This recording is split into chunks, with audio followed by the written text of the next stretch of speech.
Your Steve Jones Show podcast is loading now. The Steve Jones Show podcast is sponsored by Sunbury Motors, North 4th Street in Sunbury, and Sunbury Motors Kia, routes 11 and 15 in Hummel's Wharf.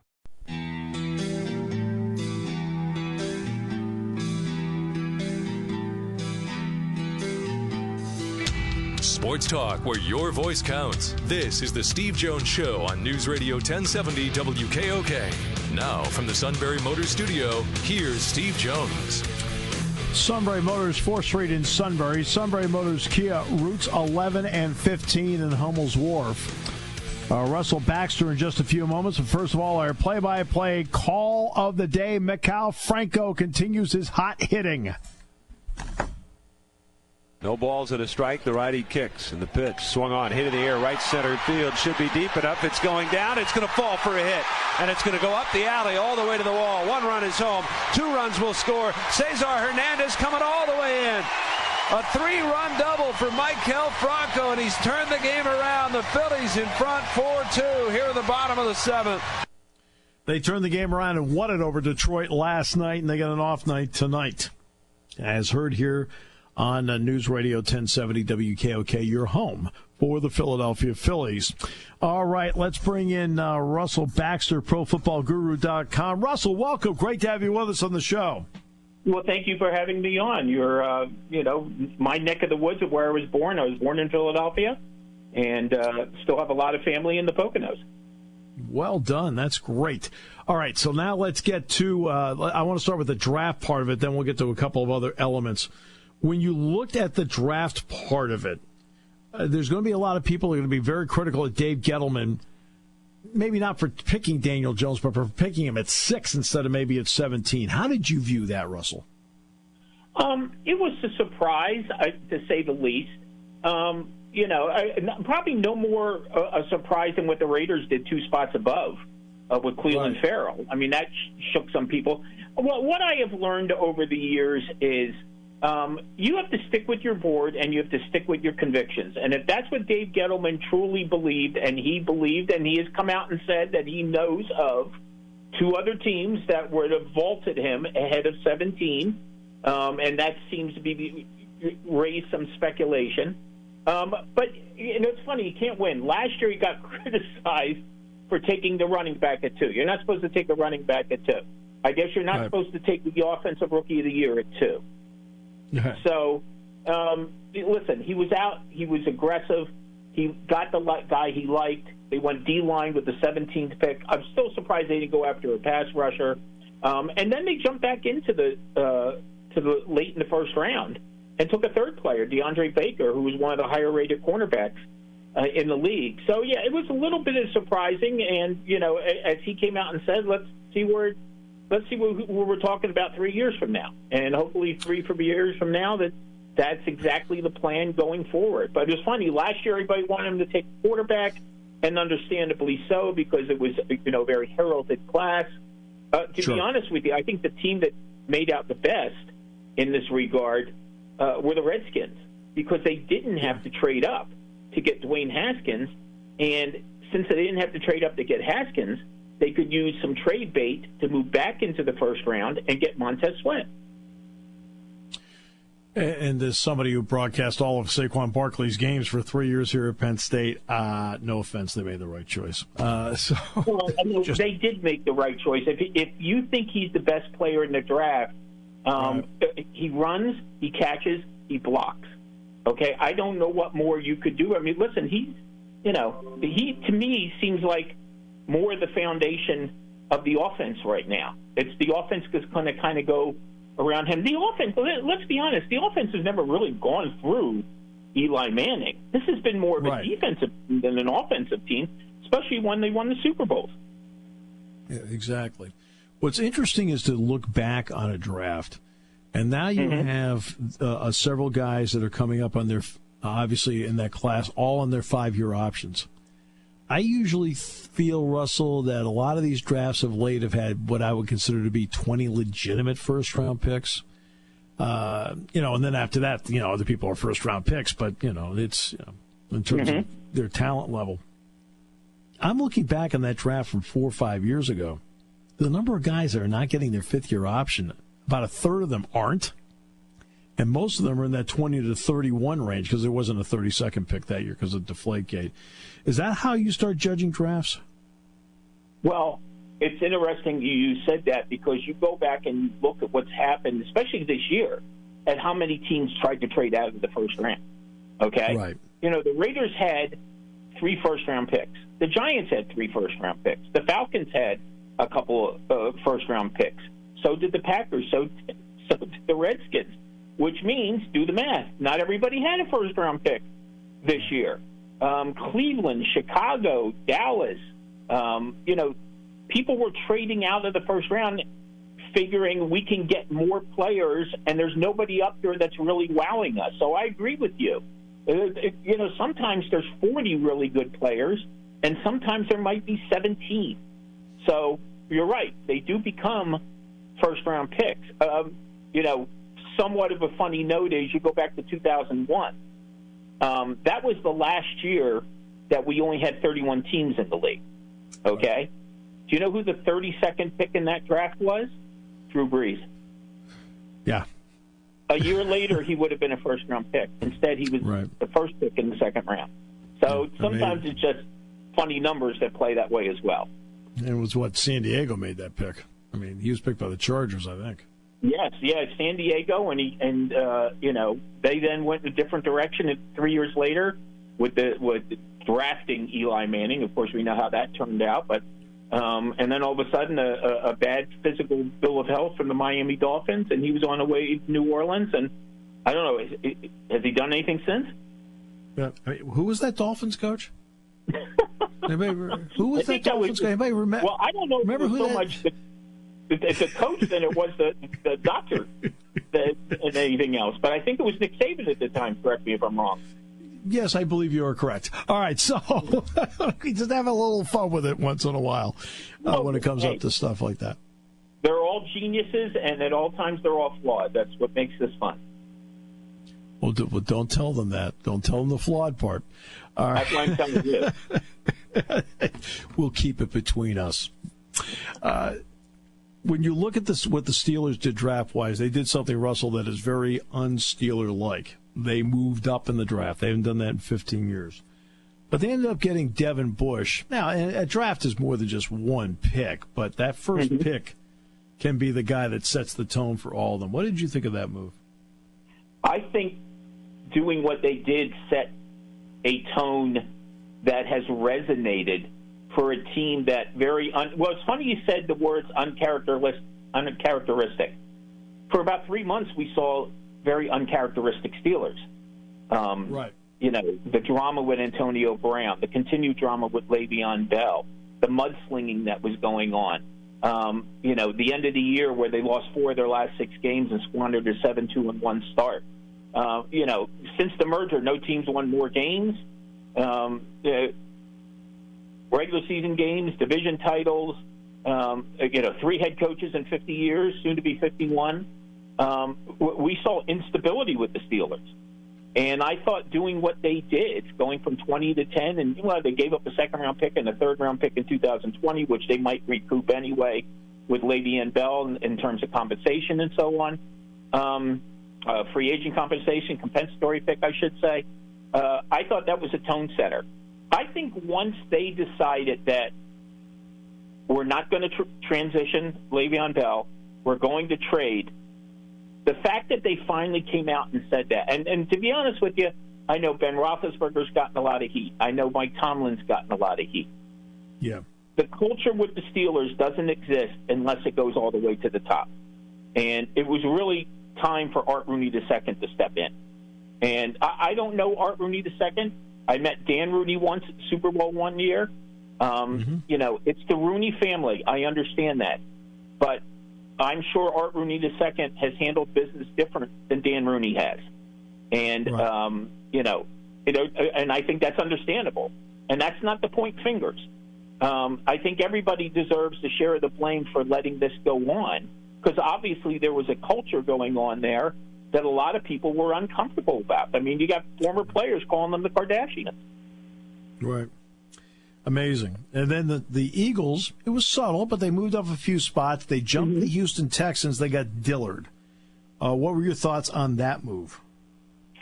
Jason Peters' successor, eventual successor, and maybe sooner than later. I mean, remember Jason didn't miss the stretch run when they won the Super Bowl a year and a half ago. Obviously, an aged player and maybe a potential Hall of Famer. His years with Buffalo and Philadelphia, he's been an outstanding player. But it's Howie Roseman looking ahead. And a little subtle move he also did on day 3, getting Hassan Ridgeway for the Colts for a lower round draft pick. Brought Timmy Jernigan back. When the Eagles won the Super Bowl, they won that Super Bowl because of their trench play, both offensive and defensive line. Both of those areas were not quite the same last year. Carson Palmer wound up getting hurt. They couldn't run the ball last year, which was a big problem for them. So I think Howie Roseman wanted to go out, get some fortify the units, get some depth. The depth came in huge during the Super Bowl run.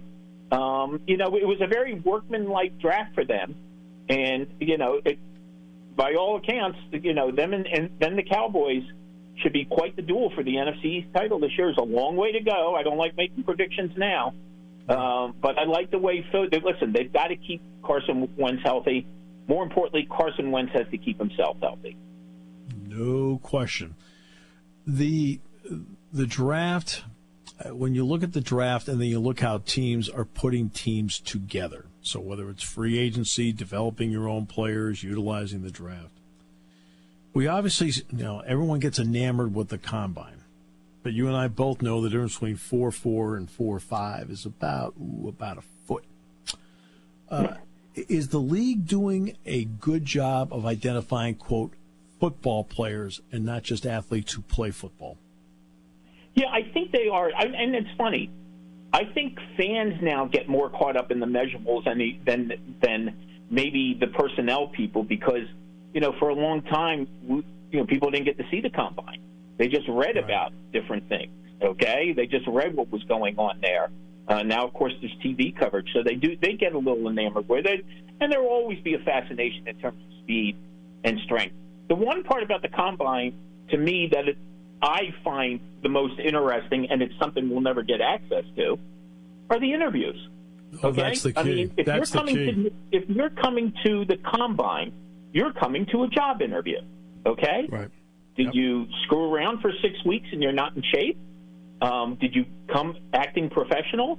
That's the kind of stuff that could really trip you up. I think even more so now than then. You hear people talk about immaturity, love for football, et cetera, et cetera. People are looking for professionals. They're investing a lot more money than they did in these players 25 years ago, especially the first rounders, where you sign a 4-year deal with the 5th-year option, as you already alluded to. That's the part of the combine, I think. To me, the combine is like everything else.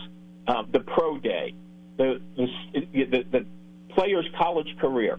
You have to weigh them all in a certain way. If you're drafting players strictly on 40 times and bench presses, chances are you're picking in the top 5 year after year. Well, everyone knows how I feel about this in no uncertain terms. I felt Artie Burns was a combine pick, pure and simple. And he will not be a Steeler moving forward. But that's just a personal opinion on him.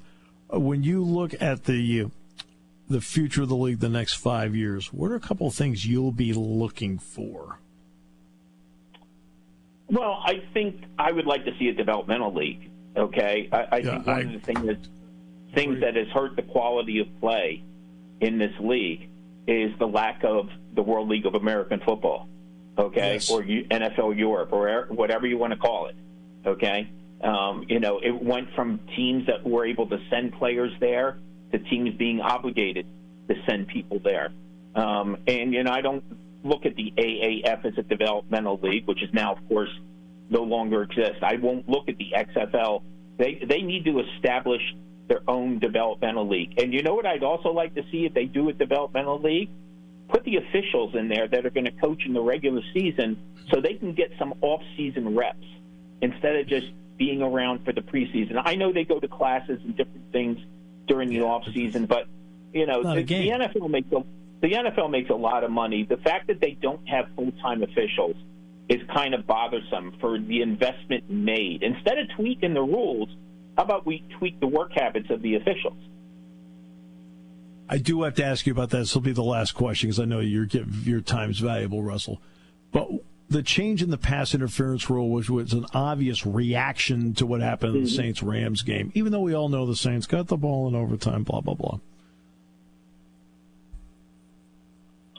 Well, yeah, it was, and it's kind of a habit that the NFL has fallen into for a while now. Oh, Brett Favre didn't get the ball in overtime against the Vikings against the Saints in the NFC Championship game. So let's change the postseason overtime rules. Tom Brady got hurt. Let's change that rule, et cetera, et cetera. I always refer, you know what a two-gap is. A two-gap defense means read and react. Yeah. If the NFL reads something, they react to it, and I think they probably overreacted to that, you know? And I understand the frustration on the Saints' part, but it's not the first bad call, and it won't be the last bad call. Even doing what they're doing as far as replay and so on is not going to prevent bad calls.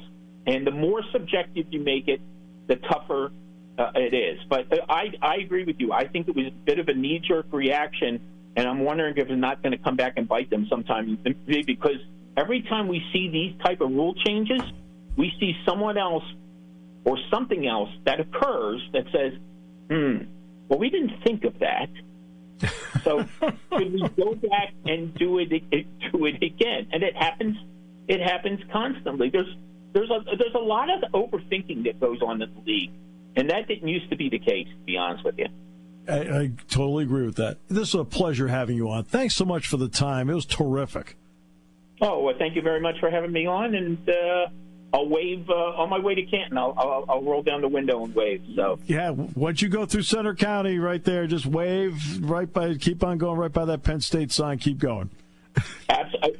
And I make that trip. I come down. I live in Connecticut, so I come down 84, 81, and I've done that wave. And I'll be honest with you, Penn State never waves back. So I'll wave back if that makes you feel better. As somebody who grew up in Connecticut and knows the 84, 81, 80 route like the back of his hand, I'll wave at you because I know at that point you'll need it. Yeah, that's very true. That's when the caffeine needs to kick in. Russell, thanks so much. You're welcome. Russell Baxter, ProFootballGuru.com. Back with more in a moment as we continue on News Radio 1070 WKOK.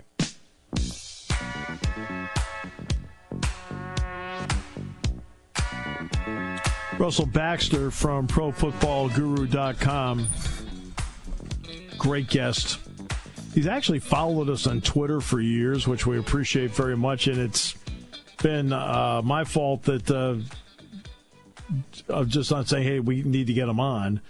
And finally, Sean took care of that. He shall return. Yes. It was really, really good. Really enjoyed having him on very much. Dick Girardi on the show tomorrow. We will talk with him about the Kentucky Derby. He'll be here courtesy of ExpressBet.com. So we'll have him on Tuesday night. Please come on out and join us. This will be a lot of fun. I got the list of people that are going to be here, it looks like, on Tuesday night. Yeah, we have a couple names on that list, too, that we're hoping will turn into. Yeah, we're hoping. Yeah, fingers crossed. This is what we have. Let's see. For the show and the meet and greet, Keith Conlon. Now, this is and I saw Keith Conlon yesterday at Wegmans. Under the category of he expects these people to be there, Keith Conlon, Shane Conlon, Trey Bauer, Rogers Alexander, Adam Brenneman, Tim Sweeney. Now, those they're not sure, but they're hoping for. Okay, not sure, but hoping for. But I'll mention the names anyway.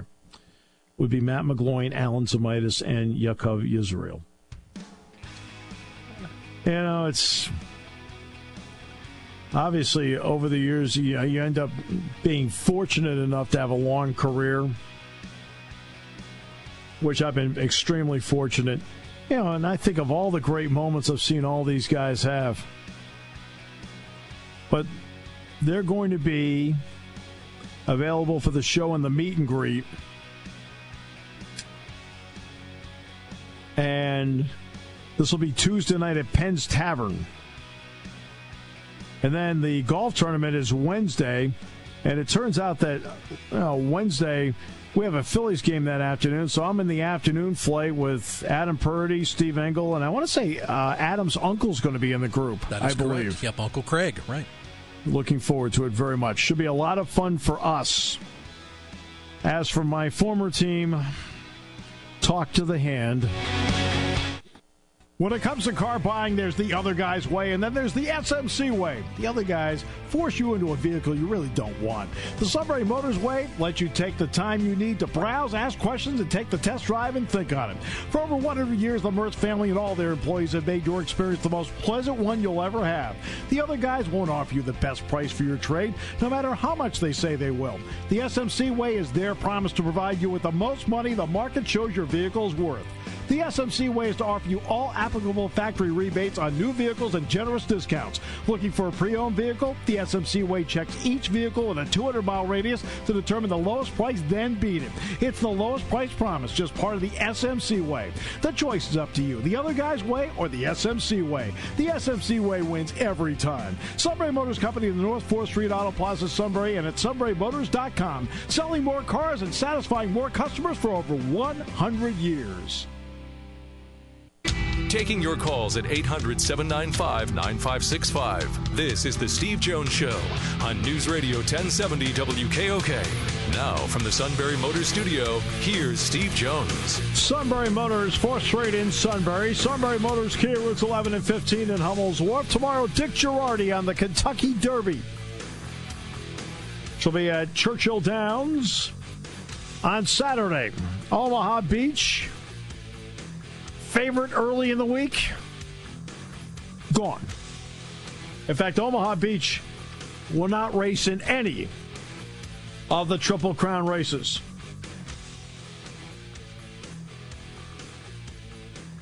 They made that announcement today. Omaha Beach is out of all of them. All right. We now bring in South Windsor, he is the king. Hello? Hello, And is anyone there? We're all, believe me, deep down, we're all here. So what up? With us? Yeah. You having not fun? much going Any on. good things going on? Any good things going on? Let's see. No. That makes us even. Last weekend we had a first communion and a baptism. Oh, wow, that's pretty good. Yeah, so a little Yeah, we got some major issues going on that I'm trying to work through, but I've had them for quite a while, but now it's not going very well. I think I need a hip replacement. So, Oh, that's brutal. yeah. All the running, all the working out, all the sports, all the aerobic classes, they took their toll. I got a really bad hip, and then throw that in, I got you're going to love this. I got what do you call them, stones? Kidney stone. Kidney stone. I got a kidney stone, so now I can't walk, and I got to pee. And I'm like, holy crap. That's like, I'm going to wet myself. I'm trying to, when the kidney stone caused urinary tract infection, and oh my God, the only thing that was good about it was it happened on the weekend of the Masters, so I got to watch the entire Masters from start to finish, plus the reruns, because I was up all night long. I had to pee every 20 minutes. You got to get you in one of those supersonic hot tubs so they can blast the stones down. I'll take anything right now, because I was supposed to get a cortisone shot for my hip, and they canceled it because of the kidney stone. So throw in the cellulitis and the blood clot in the right leg, and there's not a lot going on below the waist for me right now. So. I just like to point out this has turned out to be a far more graphic segment than I thought it would be. Well, I don't know what to tell you. First Dan Patrick this morning, and now Dan Patrick this morning. Now you. I mean, everybody we know is in bad shape. Wow. I'm in great. I ride my bike every day. I work out every day. I've lost a lot of weight, and this is just mentally, and I haven't missed a day of work. So. Of course not. No, but it just means work and hurt until I get it straightened out. So I don't know why it all happened at the same time, but... Oh, it always seems to happen that way. Yeah, well, everything is basically caused because of that stupid blood clot. I've had it for 4 years. And yeah, for people to realize... walk wrong on my left leg, and my left leg did all the work, and so... Well, for anybody who doesn't know, but here, you want to know how he got the blood clot? Okay? He got the blood clot being a really great guy. That's how he got the blood clot. Somebody was stuck in the snow, and instead of driving by and saying, gee, I wish you the best of luck, guess who got out of the car, went out to help move somebody out of a ditch, and in the process, he belted his knee on a rock that he didn't see because of the snow. That's how the blood clot occurred. Yeah, and it's behind that bad knee that I blew out. I mean, but in other words, the reason he has this issue is because he was doing the right thing. Well, that's the way it goes. But it's created that cellulitis because of the blood pools, which creates a situation where I can only drive so long. And because remember the last long trip I took, I ended up in the hospital when I got back. So, which isn't a good thing. So, but the blood clot is getting smaller and smaller and smaller. They said it's actually doing very well. I'm like, well, it's got to get better soon because it's been 4 friggin' years and it's starting to bore me. So anyway, enough of me. Me and Sean were talking about Francesa. Did you follow any of that? Well, about what he said about the Giants draft picks? Oh, yeah. About the kid that got shot? Yeah. Yeah.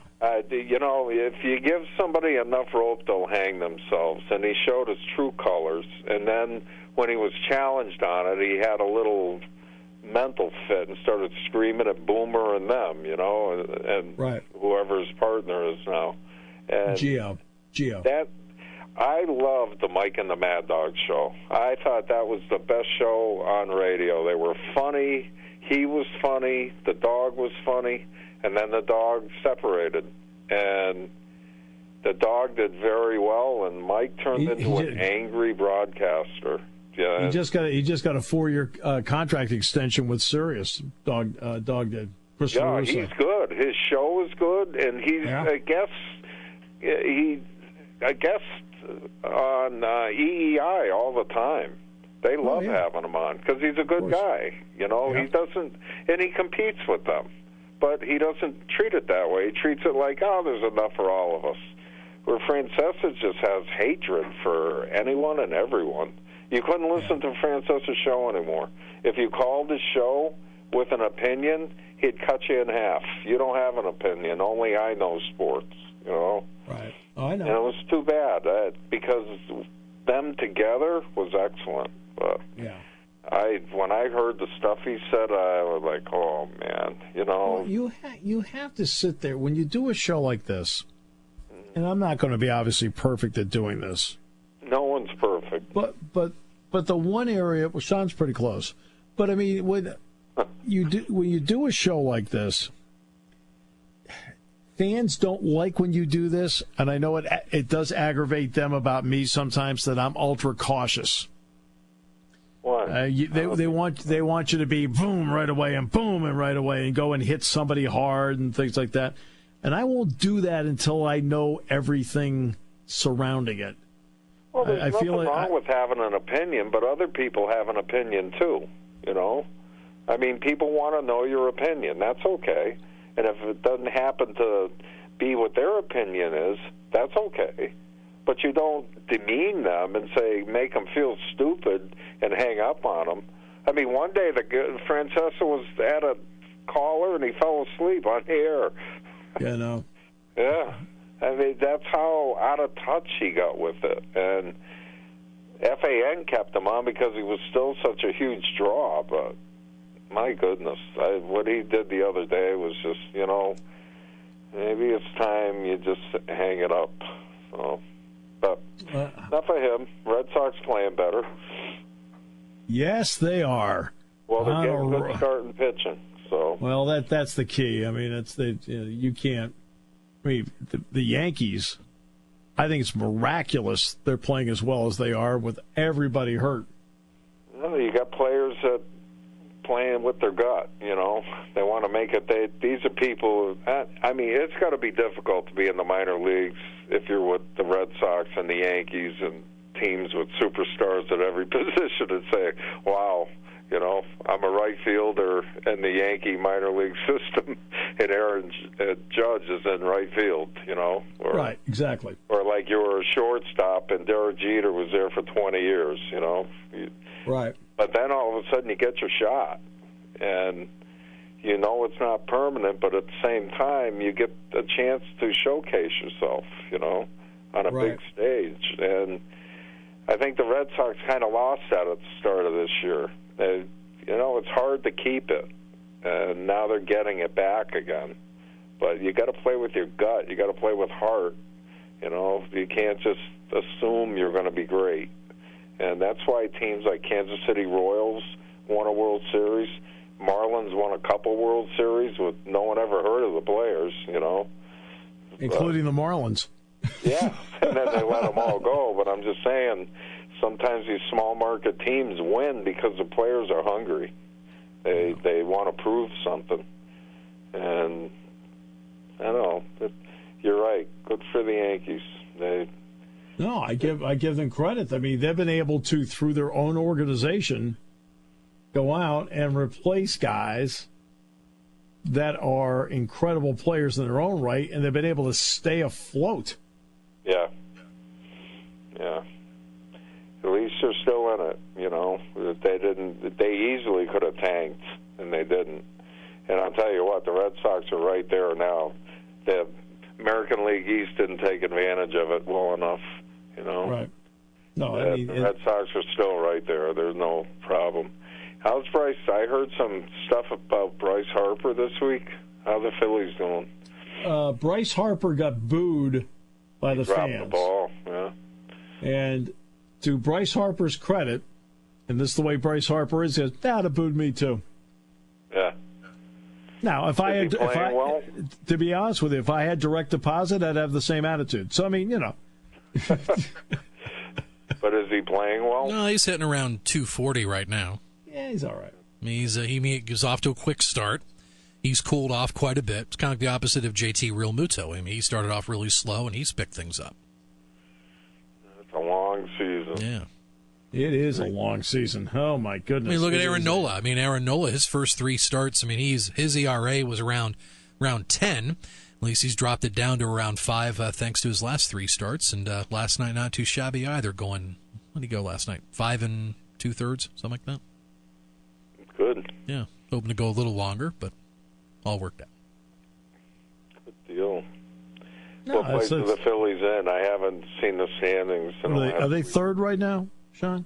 All the teams are kind of clumped together by like 4 or 5 games. I mean, even the Nationals. I mean, the Nationals have been struggling, and I mean that's the thing. That's the thing in common with all the teams in the National League East. Everybody has a very, very below par bullpen. Boy, that's so key. Well, you know what? But that's why we had the guest on yesterday, and I thought he was terrific, where he's talking about that from the Wall Street Journal. Jared Diamond, right. That, hey, look, bullpens are not, on the whole, performing well this year. It really has put a hole in that theory that we hear over and over again about, how long do you let the starting pitcher go? How do you, it's because bullpens are not performing to the same level. You know whose bullpen did? and save them is the Red Sox. Their bullpen's excellent. If it wasn't for their bullpen, they would be in last place. Oh, they'd be in deep trouble right now. Oh, last night, Vasquez, I think the young pitcher, lasted 2 innings. The Red Sox bullpen pitched the rest of the game, pretty much shutout ball for the rest of the game. Yeah, standings right now in the National League East. Phillies 17-13. The Mets are 16-15, just getting the win this afternoon over the Reds. Atlanta 15-16. The Nats 12-17. And pretty much right off Miami, they're 9-21. So and to the credit of first place, right? And to the credit of the Marlins fans, they too have written them off. Oh God, did you hear that stat today? That almost half the teams in the major league have like a 20 to 30% reduction in. We dealt with this on the show. Did you? We dealt with this. We talked about the loss of attendance. Yeah. Yeah. That's why the Phillies have made up for it. Now the Phillies go out and the Phillies have they spend a lot of money.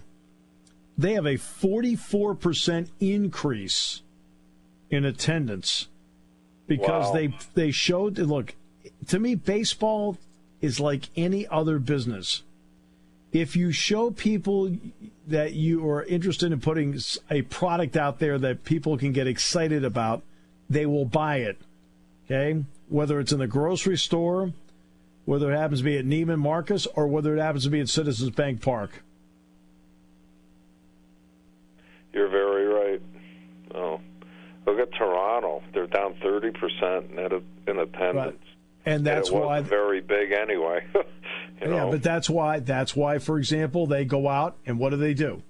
Okay? When they go out, they promoted Vladimir Guerrero. Now, why did they promote Vladimir Guerrero? Because they need people to be in the ballpark.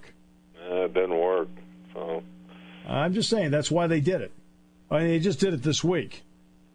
I remember back with Joe Carter, that place was packed all the time. That was the coolest place to play ball, the retractable roof and all that stuff. Yeah. Now all that's gone. Of course, it's basketball time, too, and their team's still in it, but they just don't have the baseball interest. Baseball interest has dropped so drastically. So, and it's amazing that football still takes the press headlines even in their draft. It's like, do you see all the people in Nashville? 200,000. Oh, my God. It was unbelievable how many people were there just to stand outside and watch the draft. 200,000 people to watch names selected. And that was just on opening night last Thursday. They were packed in like Times Square on New Year's Eve. Yeah, it's amazing. That's a good city for sports. Man, just they support their hockey names. This is just to see names selected. Yeah, they cleared well over 500,000. They cleared over 500,000 for the whole 3 days down there. It wasn't even a game. Huge success. They did it right. Yeah, boon to the economy down there. All those bars and restaurants nearby. Man, they had. Boy, who's getting it next year? You know where next it's gonna be? year. Where's it going next year, Sean? Because 2 years it's going to be in Los Angeles. Who gets it next year? Let's see. Chicago's had it. Oh, it's going Las to be Vegas. Yeah, out Las in Nevada. Vegas. You had to tie in with the Raiders. With the Raiders move. Yeah, that's right. Can you imagine? Wow. Hey, honey, I really love the draft. That's funny. Come home broke, and the Giants draft Daniel Jones as quarterback. Bummer. I don't know about that move. I don't know. Doesn't make a lot of sense to me, but I hope it works. See, I'm all about the running back from Penn State. I'm all about him, and I hope he gets a great offensive line and gets to really show his talent and doesn't go out there and get the crap beat out of him, you know? Yeah. I don't think the Giants drafted an offensive lineman, did they? No, but they drafted a couple of guys last year, including Will Hernandez. I think they're hoping will develop. Yeah, I just put somebody in front of Barkley and let him do his thing. I mean, one of these times he's going to be leaping in the air and he's going to get cold cocked, and that's just, sure. You know, I mean, it's cool to watch, but boy, it's dangerous for a running back. And he's going to be here. Barkley's going to be here in a little bit more than 2 weeks. He's going to have his own camp here. Oh wow! He's going to have it here at Penn State. Yeah. Wow, that should be great. He's a really good kid. Really good guy. I like Saquon. I mean, I really genuinely like him, and and part of the appeal of the camp is, and you have fun. Yeah, at camp. I said he gets an opportunity. Can you imagine if Penn State had a really good offensive line while he was there? You know, he'd have run for 3,000 yards. He's something else. Yeah, I mean, you guys see it. You watch it, obviously, way more than me. But every game I saw, he'd get the ball, he'd be running against a whole other team, and he never really was able to break the line of scrimmage. Normally, he always had to make a Barry Sanders move to get out there. You know, and he made the move, but if he had a solid offensive line to run behind, I'm telling you, if the Giants can put one together, he'll break every NFL record. I think he's that good. Oh, and man, his vertical jump is incredible. You see that game when he jumped 5 yards through the air? The other team was like, "Oh my God, what the heck is that?" Well, I did like do a all Michael Jordan slam dunk. I did do all of his plays for 3 years, so I have seen all of this. Well, no, I know. Hello, if it was pre-Giants, I'm just saying, that play with the Giants was just incredible. He leaped from the 5-yard line and landed in the end zone. Yeah. That's just incredible. That's 15 feet. Oh, I know.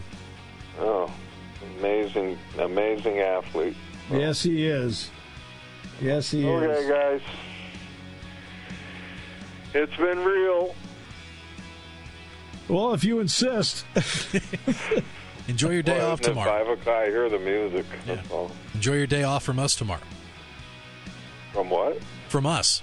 This time tomorrow you'll be off. No, I'll be working. Oh, okay. I got to go back out and work. We got 2,000 parts we got to have shipped tomorrow morning at 8 o'clock. Yippee. GE parts. GE, they bring good things to life. Well, as long as the check clears, that's good things to life. Right, and life is good. Yeah. As long as they pay their bill. That's why GE can bring good things to life. They paid their bill. Your station for news, weather, business, and CBS Sports Radio. News Radio 1070 WKOK Sunbury and on WKOK.com.